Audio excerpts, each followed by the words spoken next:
पूरे प्रदेश में त्रिस्तरीय पंचायत चुनाव का आगाज हो गया है। अगर मैनपुरी की बात करेंगे तो मैनपुरी में आगामी द्वितीय चरण की 19 तारीख को वोटिंग होगी। आज हम मौजूद हैं मैनपुरी के अनूपपुर मौजे के गांव डिल्हा में, और डिल्हा के प्रधान पद उम्मीदवार अभिनंदन चौहान जी हमारे साथ हैं। उनसे जानेंगे कि किस तरीके का उनका विकास का एजेंडा होगा। चूँकि वो प्रधान पद के उम्मीदवार हैं तो किस तरीके के उनके चुनावी वादे होंगे। हालांकि अगर अनूपपुर मौजे की बात करेंगे तो ये भी उनसे जानेंगे कि अनूपपुर मौजे के राजनीतिक समीकरण क्या है और लोग जो हैं किसको लेकर यहाँ पर वोटिंग करते हैं। सब स्वागत है आपका हमारे इस खास कार्यक्रम में। आप हमको ये बताइए कि आप अनूपपुर मौजे के गांव डिल्हा के रहने वाले हैं, तो यहाँ के राजनीतिक समीकरण के बारे में बताइए कि किस तरीके का ये राजनीतिक समीकरण है। और चूंकि ये गांव लिंक रोड से जुड़ा हुआ है तो लेकिन विकास यहाँ पर उस तरीके का नहीं हो पाया आज तक जिस तरीके का होना चाहिए था। तो सबसे पहले राजनीतिक समीकरण और दूसरी बात विकास क्यों नहीं हुआ। देखिए, हमारा मौजा अनूपपुर है जो सैफई और पतारा बांध से जुड़ा हुआ है, जो आगे पतारा से होते हुए मैनपुरी तक भी रोड चला जाता है और इधर इटावा भी चले जाते हैं। मौजा हमारा अनूपपुर जो है वो इसमें दो गांव लगते हैं। एक डिल्हा गांव है, डिल्हा में अभी बदसुई और डिल्हा दो, और अनूपपुर। इसमें जो है राजनीतिक समीकरण जो है वो जातियों में हमारे ठाकुर समाज भी है, पाल समाज भी है और कठिया समाज भी है। ये तीन मुख्य समाज इस मौजे में आते हैं। तो यहाँ हालांकि जातिगत कोई मुद्दा नहीं है। चुनाव का जो मेन मुद्दा है वो विकास का मुद्दा है। जो चुनाव लड़ा जा रहा है वो विकास के मुद्दे पर लड़ा जा रहा है। आजकल केंद्र सरकार की, राज्य सरकार की बहुत सारी योजनाएं हैं जो कि ग्रामीण क्षेत्रों के लिए खासकर बहुत ज़्यादा सरकार सुविधाएं दे रही है, लेकिन हमारे यहाँ उन सुविधाओं का सही तरीके से इस्तेमाल नहीं हो पाया है। कारण जो भी रहे हो, प्रधान जीतते हैं, चुनावी तक तो बहुत कुछ कहते हैं कि बहुत कुछ करेंगे, लेकिन चुनाव जीतने के बाद फिर वो विकास की तरफ ध्यान न दे करके दूसरे मुद्दे पे पड़ जाते हैं। जो मेन मुद्दा है विकास का वो कहीं पीछे छूट जाता है और जब अगला चुनाव आता है तब वो वापस फिर उठ जाता है। आप मानते हैं कि गांव का विकास होना चाहिए? बिल्कुल होना चाहिए। लेकिन आखिर क्यों लोग जीतने के बाद भूल जाते हैं अपने गांव को? अब ये तो सर ऐसा होता है कि चुनाव में तो बहुत सारे वादे करते हैं, जीतने के बाद प्रधान बन जाते हैं, रुतबा बढ़ जाता है, अच्छा है, फिर वो अपने रुतबे में मस्त करते तो मेरी जनता तो वोट देगी। और आप भी प्रधान पद के उम्मीदवार हैं जी, तो आपने भी चुनावी वादे किए होंगे बिल्कुल आप यहाँ की जनता से, तो किस तरीके के आपके चुनावी वादे हैं? अगर आपके वादों की बात करें। देखिए सर, जनता जो है अब बहुत जागरूक हो गई है। जनता आजकल टीवी से, मीडिया से सबसे जुड़ी रहती है, न्यूज़पेपर भी पढ़ते हैं, बहुत सारी चीज़ों से जनता जागरूक हो गई है। अब जनता जो है सब मुद्दों को छोड़ के केवल विकास की तरफ ध्यान दे रही है, और वो देख रहे हैं कि कौन व्यक्ति ऐसा है जो उनके बारे में सोचे या उनके विकास के बारे में सोचे। गांव में पानी की कोई दिक्कत नहीं है। आप देखते हैं यूपी में, वैसे भी इस एरिया में तो पानी की कोई दिक्कत नहीं है। मूलभूत मुद्दे हैं गांव में जो रास्ते हैं और निकलने के लिए, पानी निकलने के लिए नालियाँ, और बरसात का पानी कई जगह बढ़ता है जो कि बहुत समस्याएं होती हैं। तो इन मुद्दों पर कोई भी ध्यान नहीं देता है।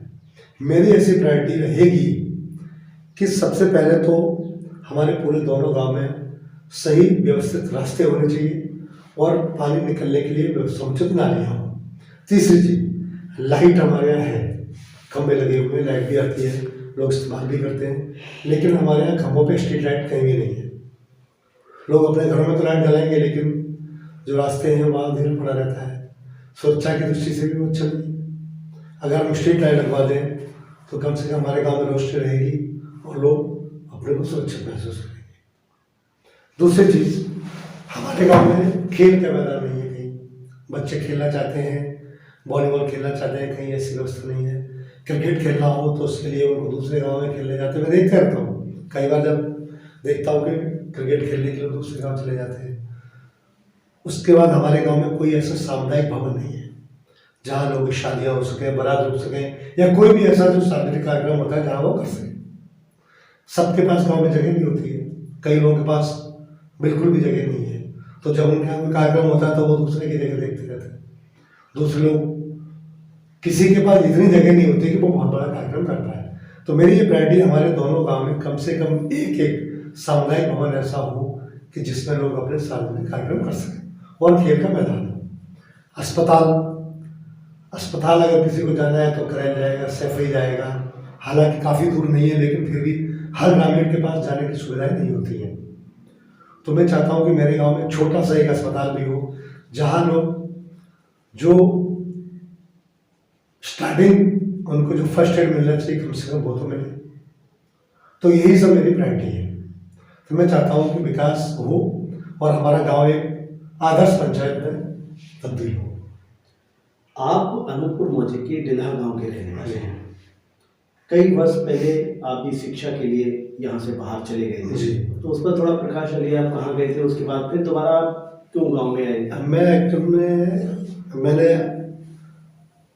हायर मिडिल किया था भवानीपुर से। उसके बाद मैंने 84 में चित्रगुप्त इंटर कॉलेज मैनपुरी से हाई स्कूल किया। उसके बाद मेरे फादर की पोस्टिंग ग्वालियर हो गई, तो मैं एजुकेशन के लिए फिर ग्वालियर चला गया। वहाँ मैंने ग्रेजुएशन करने के बाद 92 में पोस्ट ग्रेजुएशन भी किया, M.Com किया मैंने। उसके बाद मैं बिजनेस में चला गया। 96 में टेलीकॉम के बिजनेस में इन्वॉल्व हो गया। काफ़ी मैंने बिजनेस ऊँचे स्तर तक मिल गया। अभी भी मेरा बिजनेस अच्छा खासा चल रहा है, लेकिन अब मेरे ब्रदर संभालते हैं। मुझे ऐसा लगा, लेकिन इस बीच इस दौरान गांव से लगातार मेरा टच बना रहा, क्योंकि मुझे ऐसा लगता था कहीं ना कहीं मेरे अंदर एक कसर रहती थी कि मुझे गांव जाना चाहिए। हर मैं 2 महीने 3 महीने के बाद आता था, गांव वालों के साथ मिलता था और गांव वालों के मुझे भरपूर प्रेम मिलता था यार। तो वो धीरे धीरे मुझे ऐसा लगने लगा कि जब मैं इन्वॉल्व रहा, बराबर इन्वॉल्व रहा, आता जाता रहा, किसी की शादी होती थी, कभी किसी के कोई भी कार्यक्रम लोग मुझे बुलाते थे, मैं बराबर आता था और गाँव वालों को मुझे स्नेह भी बहुत मिलता था। तो अब जो है लगभग मेरी एज भी 53 हो गई, बिजनेस में मेरा अच्छा चल रहा है, ब्रदर संभालते हैं। तो मुझे ऐसा लगा कि मुझे गांव चलना चाहिए और जो लोग मुझे इतना स्नेह देते हैं उनके लिए मैं कुछ कर सकूं। ये सोच मैं इस पंचायत चुनाव में उतरा। सिर्फ विकास की सोच आपको यहाँ तक लेके आई? विकास की सोच और गांव वालों का स्नेह, इसलिए ये उन्हीं का स्नेह है कि आज मैं पंचायत चुनाव लड़ रहा हूँ। आपके सामने कितने प्रत्याशी हैं, बात करें? मेरे सामने एक ही प्रत्याशी, वो पूर्व प्रधान भी है, लगभग 2 पंचवर्षीय में प्रधान रहे, जनता ने उनको जिताया, तो उतना विकास वो उस विश्वास में खड़े नहीं उतर रहे जी। तो जनता के अंदर बदलाव की इच्छा है और जनता चाहती है कि बदलाव हो और बदलाव होते भी रहना चाहिए। कितने वोटों से आप जीत रहे हैं? मेरा तो अनुमान है कि लगभग 600 प्लस से मुझे जीतनी चाहिए और मैं जीतूंगा, क्योंकि जनता मेरे साथ है। जनता आपके साथ है, तो कहीं ना कहीं अब वो विकास होगा जो अभी तक इस गांव में नहीं हुआ और आपके अनुसार होना चाहिए। बिल्कुल होना चाहिए था। ये थे हमारे साथ प्रधान पद के उम्मीदवार अवनीश सिंह चौहान जी, जिन्होंने बताया कि आगामी जब 19 तारीख को यहाँ पर वोटिंग होगी और उसके बाद जब वोट खुलेंगे तो कहीं ना कहीं आप यहाँ से प्रबल जीत के दावेदार हैं और आपकी जीत सुनिश्चित है, ऐसा गांव के लोग भी मानते हैं और आपका भी यही कहना है।